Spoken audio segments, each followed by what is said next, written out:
잘 지내셨나요? 반디의 성경 읽기 유튜브 반디입니다. 반디의 추천책 코너 정신건강의학과 전문의 이명수 저자의 우울 해방일지 책 소개 그 두 번째 시간입니다. 첫 번째 시간이 무기력과 우울에 대해서 챕터 1을 함께 나눴고요. 오늘은 챕터 2 화와 분노 이 부분을 함께 나눠보겠습니다. 우리 우울 대부분은 짜증이라는 증상이 덮고 있는 경우가 많다고 해요. 저자는 스스로의 감정을 1인칭 관점이 아닌 3인칭 관점으로 보고자 하는 노력이 감정에 지배당하지 않는 데 도움이 된다고 말했는데요.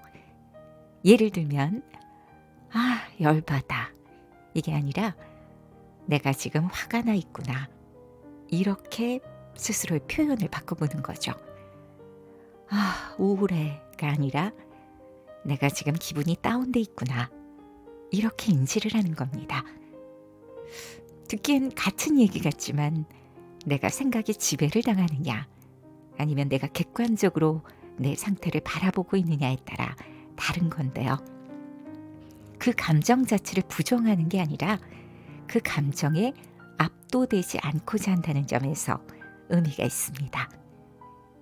독일의 철학자 쇼펜하우어는 탐욕과 권태 사이를 끊임없이 왔다 갔다 하는 존재가 바로 인간이라고 했습니다.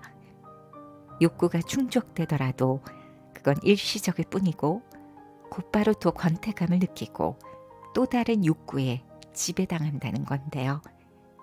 즉 충동은 우리가 조절할 수 없는 상태지만 그것을 조절할 수 있고 또 해야 하는 것은 행동입니다. 유대교 랍비 하임 사피라는 본인의 책에서 분노는 타인의 어리석은 행동을 가지고 자신에게 벌을 주는 것이다. 이렇게 말했는데요.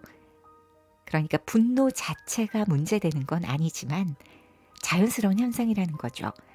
하지만 이 감정을 계속 간직하고 살다 보면 스스로 자신에게 파괴적으로 작용을 한다는 거예요. 이 분노의 감정에서 가장 자유로워질 수 있는 방법은 역시 용서입니다. 물론 쉽진 않죠. 하지만 용서를 내가 선택한다면 과거에서 벗어나 비로소 현재에 집중하고 미래로 향하는 힘을 얻게 되는 것입니다. 사람과의 관계에서 특히 상처를 주지 않으려면 말하기 규칙을 세우는 게 좋은데요. 바로 3가지로 정리할 수 있습니다. 사실을 말하기, 필요할 때 말하기, 나이스하게 말하기. 이 3가지입니다. 고개가 끄덕여지죠? 당연한 얘기 같지만 사실 생활 속에서 실천하기란 그리 쉽지는 않습니다. 직장 내에서 이런 경험 한 번쯤 있으셨을 거예요. 부하 직원이 상사에게 뭔가 보고를 합니다. 그때 상사가 이러죠. 그게 지금 왜 필요하죠? 여기서 상사는 정말 그게 왜 필요한지 궁금해서였을까요? 대부분은 그게 필요하지 않은데 왜 그렇게 했느냐라는 비난을 이런 식의 질문으로 표현하는 경우가 많습니다. 하지만 이런 질문을 들은 부하 직원은 순간 머리가 멍해지죠. 우선 질문을 받았으니 진짜 왜 필요한지를 설명은 해야 하는 건지 아니면 자기가 잘못됐다 하고 죄송하다고 해야 할지 순간 양가 감정에 빠지게 됩니다. 이런 양가 감정은 대체로 불쾌감과 모욕감을 유발하게 되는데요. 더 많은 대답의 옵션을 놔두고 어떻게 보면 이 2가지 중에 선택을 강요당하게 되는 거니까요. 따라서 상대방이 어쩔 줄 몰라 할 만한 질문을 던지기보다는 질문은 정말 궁금한 사항이 있을 때 던지는 게 맞습니다. 또 친구와의 대화에서 혹시 이런 말 들은 경험 있으시지 않나요? 나 원래 그런 사람이야. 이 말은 다시 말하면 나는 변하지 않을 테니 내가 맞추거나 말거나 라는 식의 태도로 관계에 대한 책임을 지지 않고 떠넘기겠다는 말이 됩니다. 즉 상대를 존중할 의사가 없다는 표현이기도 한데요. 우리는 어떤 사람을 내 친구가 맞는지 판단할 때 저 친구는 나를 존중하고 있는가? 이런 질문을 던져봐야 합니다. 내가 그 사람을 친구라고 생각하는 이면에는 나에게 유익하다라는 게 전제로 깔려 있는 거거든요. 물론 나한테 항상 좋은 상황만 있을 순 없겠지만 함께 있을 때 항상 안 좋은 상황만 있다면 그 사람은 이미 친구가 아닙니다.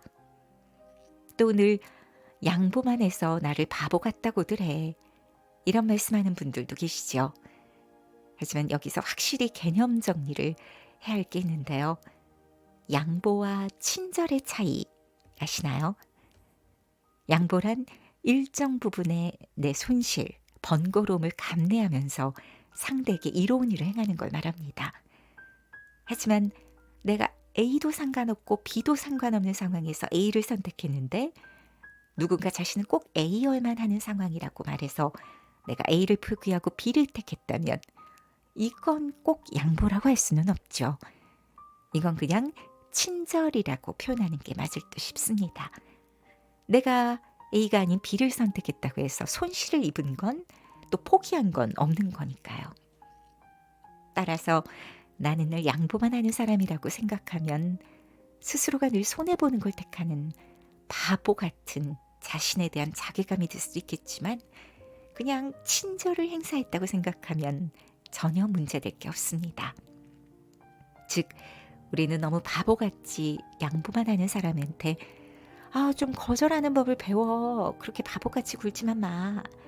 이렇게 말하기도 하지만 사실 어떻게 하면 친절한 행동이나 양보를 덜 할 수 있을까를 고민하기보다는 내가 친절한 행동이나 양보를 하더라도 스스로 괴로워하지 않게 되는 게 중요합니다.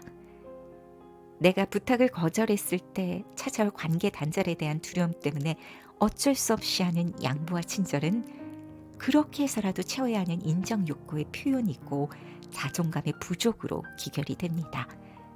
또한 이런 착한 사람 콤플렉스는 남을 위하는 것처럼 겉으로는 보이지만 결국 자신을 위한 행동이기에 내 모순에 부딪히게 되고 마음이 불편해지죠. 따라서 우선 자존감이 높아지기 위해서는 스스로를 좋아하게 돼야 하고 친절과 배려를 아끼지 않은 자신의 착함을 좋아해야 합니다. 또한 양보를 부탁하는 사람과 양보를 강요하는 사람을 구분할 수 있어야 하고요. 나를 존중하지 않는 사람은 관계에서 쳐낼 수 있어야 합니다.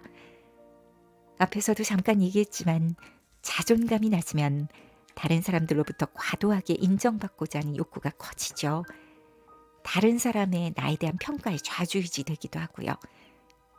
사실 살면서 다른 사람이 나에 대해 내리는 평가는 단편적이고 일부분이고 또 주관적이어서 제대로 된 평가라고 할 수 없어요. 왜냐하면 공평하고 합리적인 상황에서 할 수 있는 평가가 아니라 사실 그렇게 신경 쓸 필요가 없는 평가인 겁니다. 따라서 단지 의견에 불과한 타인의 평가에 좌지우지돼서 상심하거나 쩔쩔맬 필요가 없는 거죠. 의연해질 필요가 있습니다. 또 새로운 사람을 만났을 때 특히 처음 만나자마자 자신의 비밀스러운 일까지 털어놓는 사람을 본 적 있으시나요? 특히 소개팅에서 이런 경우가 있는데요.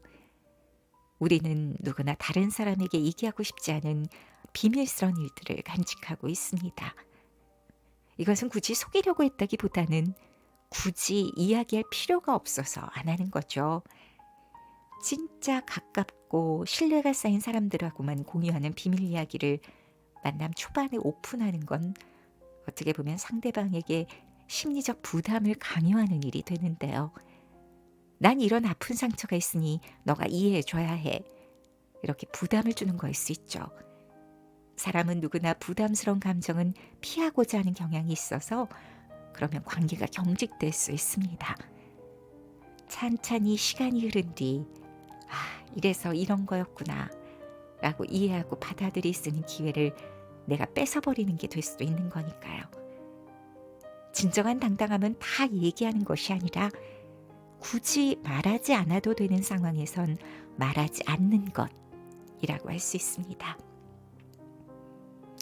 또한 사랑하는 연인 관계였다가 이별을 하고 괴로워하는 사람에게 우리는 빨리 다른 사람을 소개시켜 주고자 하죠. 사랑이 다른 사랑으로 잊혀지네. 이런 노래 제목도 있듯이요. 하지만 이별하고 헤어진 사람들은 당분간은 부상선수와 같다고 합니다.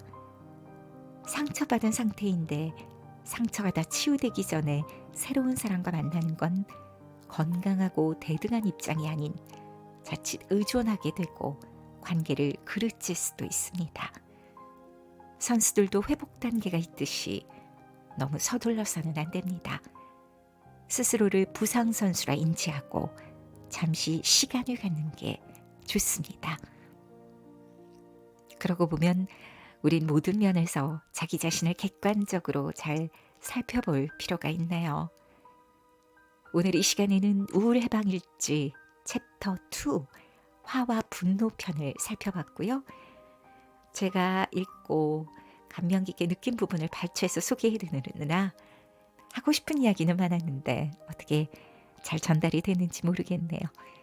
다음 시간은 바로 마지막 챕터 3장 불안과 걱정 부분을 함께 나누고자 합니다. 저한테는 꼭 읽어봐야 할 부분이긴 한데요. 불안과 걱정.